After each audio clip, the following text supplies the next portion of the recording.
Welcome to another episode of the Fantasy Football Review Show with your host, Jamie Hinks, right here. What I'm going to do on this show is go through some of the best performances from the weekend in the Premier League, Saturday and Sunday. I'm going to have a look at the Palace game, which I went to, and look at 5 things you might want to look at from a fantasy perspective, and also look at the disappointments from the weekend. So with no further ado, let's first get on to the Palace game against Everton at Selhurst Park. So one of the major things that I noticed from Crystal Palace this weekend is that they actually changed formation. So usually we play a 4 at the back and we haven't been very good. We've let in a lot of goals, haven't kept many clean sheets this season. So Big Sam, he's gone to 3 at the back now, which means you get Schlupp and Joel Ward playing as wing backs, and they played really well in this game. Schlupp got forwards a lot, had a lot of tackles actually in the game. I can't remember how many it was exactly, but that's something to look at in the coming weeks, especially whilst Wilfried Zaha is at the African Cup of Nations, because I think it's going to be 2 up front, 3 at the back, and 5 at the back if you include Schlupp and Ward as defenders for the foreseeable future. So the second thing that I really noticed, which it was easy to notice, was the Remy and Benteke partnership. And I think it can really go from strength to strength whilst Zaha is at the African Cup of Nations. After that, I don't think it's going to be perhaps those two up front together. I think it will maybe be Benteke with Schlupp on the left and Zaha on the right. But for the time being, these two, if they actually start clicking and scoring goals, which they could well do, next 2 games, Bournemouth and Sunderland, I think you'll be laughing if you pick them in your fantasy team because they'll get you those 10, 12 points every single time they have a goal. So the third thing that there was to notice was the MacArthur playing as a number 10, which means he gets to create a lot more. It was his cross that Benteke headed onto the bar early on. And if he's in that position creating more, of course, he's scored quite a lot of goals already this season, which I don't think any of us were expecting. But if he's playing Cabaye and Punchin as the 2 sitting players, this is if he doesn't sign another midfielder, and then he's playing MacArthur as the one further forwards. I think he's going to be adding a little bit more value, maybe not as much as as Schlupp or Van Aanholt if he comes in and actually plays right back instead of Ward. But MacArthur as a number 10, I think, is an excellent pick. The fourth one is, as a Palace fan, I'm hoping that this comes true, is that they will actually come good at some point soon. Incredibly unlucky not to keep a clean sheet and get a point this weekend. Scott Dan almost scored a header from that lovely cross from Jason Punchin. They were literally just a few minutes away from keeping a clean sheet and getting a draw. The Seamus Coleman goal, I don't want to moan about the referee too much, but he should have stopped the game. He should have let us make a substitution. And if he'd let us make that substitution, Coleman doesn't get down that side. Coleman doesn't score because someone would be defending there. But that's just by the by. You can't use the referee as an excuse, really. And it's just on to the next one. And my 5th point is actually from Everton. Very impressed by Ross Barkley and Ademola Lookman especially, who came on second half and I thought looked incredibly lively. I think he's going to be an absolutely excellent signing for them. Koeman's really shown that he's not afraid to play the youth players this season, which he was maybe accused of not doing when he was at Southampton. But when he's got to Everton, he's playing people like Davies.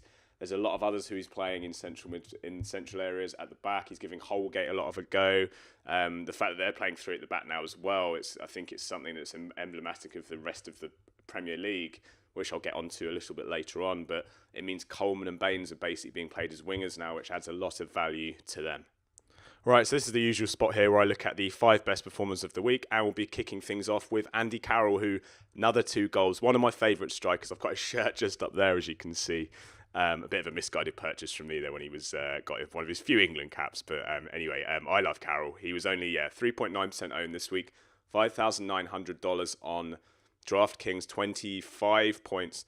And that was his 5th goal of the season, the 4th and 5th goal of the season. The first goal was absolutely incredible. If you haven't seen it, incredible in my eyes anyway. Great cross in from the corner from Lanzini.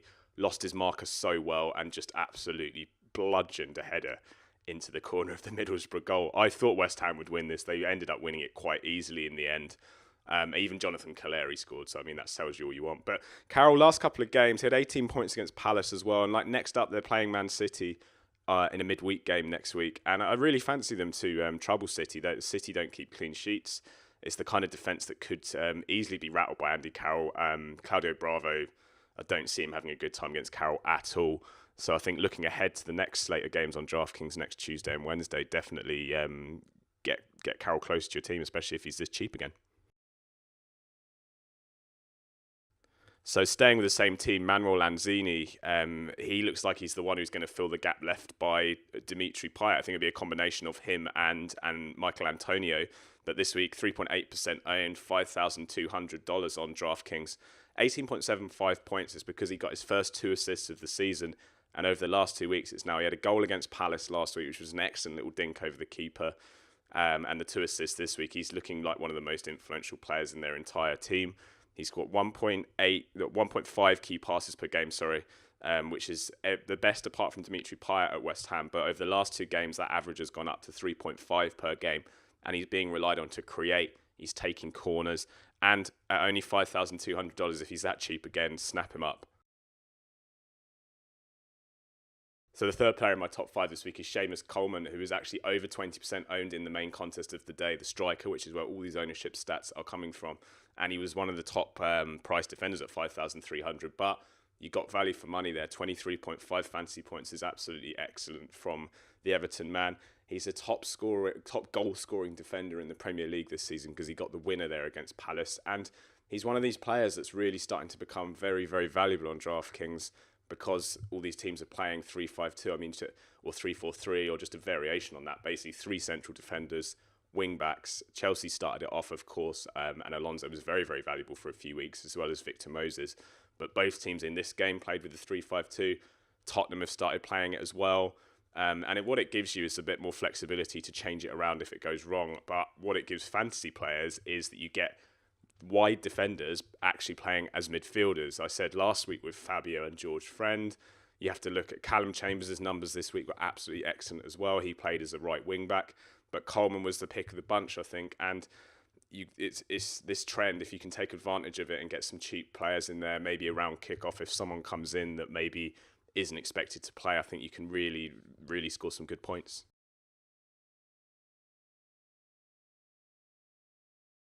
So the fourth guy, Mr. Reliable's back. It's Kevin De Bruyne of Manchester City. I think a lot of people will be breathing a sigh of relief that he's actually started scoring points again.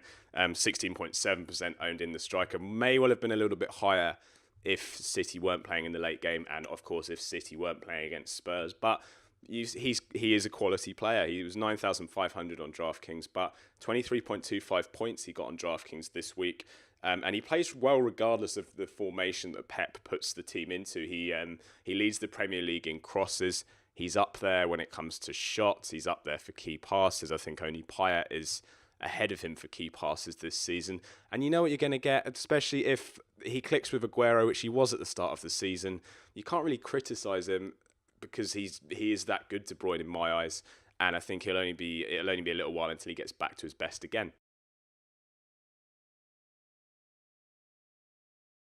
So the fifth player here, it's the one player from the Sunday games that I've decided to include in this, is Alexis Sanchez. 60% owned in the main contest of the day, the corner kick contest there, but 24.25 points. You had to wait a little while to get that above 20 because that lovely Panenka penalty wasn't until injury time, but $10,700, you just about got value for money there. I'm not... If he hadn't have got the penalty, it wouldn't have been good value at all. But yeah, he had 8 shots in the game against Burnley, and that was from when Arsenal were down to 10 men for quite a lot of that game because of Granit Xhaka getting sent off. He's still the joint top scorer in the Premier League with 15 goals, alongside the controversial Chelsea man Diego Costa, who also scored on Sunday. And they look like Sanchez looks like he's well up there for Player of the Year this season. 4th best shots per game average with 3.65 shots per game. And also with Sanchez, this is almost his best ever season goal scoring for Arsenal in the Premier League. It's the best season he ever had was at Barcelona, the season before he came to Arsenal. And you just got to look at him and think to yourself, this is going to be the best season of his life. And I think Player of the Year honours, they'll be there for him at the end of it.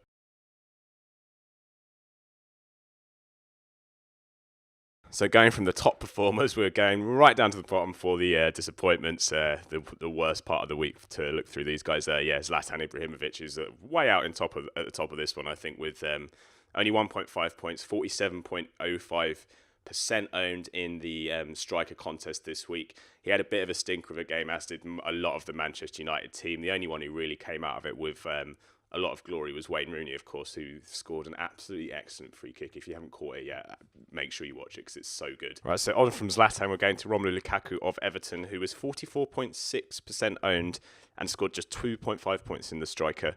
I wasn't impressed with him at all against Palace. I thought he laboured a bit. He gives them a good presence up there, but He just doesn't have that predatory goal-scoring instinct of the other top strikers in the Premier League, in my eyes. And the money being bandied around for him a lot of the time baffles me a bit. He has got a lot of goals this season. He is into double figures, but I don't think he scares me in the way that a Costa, a Kane, or even a Sanchez do right now. So the third one in this list, we're going to Sunday for the next two in the corner kick contest of that day. Eden Hazard, 48.14% owned. You're going to expect ownership to be higher in these contests where there's only a couple of games, but he really disappointed. He was 0.75 points on DraftKings this week. Fantasy owners across all formats will have been very frustrated at Hazard. And even though most people had Sanchez as captain, I know Hazard was up there too, just because people weren't sure about Diego Costa's status ahead of this game. But yeah, 0.75 points, absolutely terrible from the Belgian. And staying on Sunday, Olivier Giroud, who came off early in that game against Burnley, 47.82 points, 47.8% owned on DraftKings, sorry. He got 2 points on Sunday. That goal-scoring run has now come to an end, and I don't think there was... Many of us were that surprised that it came to an end. I mean, he was scoring for fun. It was going to come to an end at some point. And when Arsenal went down to 10 men, I wasn't surprised at all when that run came to an end. So the final one that we've got on the Saturday was Salomon Rondon. Only 25.2% owned, which is actually quite big for a contest that was this large, but only scored 4 points. I thought he was going to have a great day against Sunderland just because Sunderland have been so poor recently, but it was points from random places. It was people like Chris Brunt who have been on an absolute tear when West Brom have been on home soil, and it was people like Gareth McCauley getting the points for West Brom, which meant the winning lineup didn't score maybe as many points as it does usually in the striker contest this week.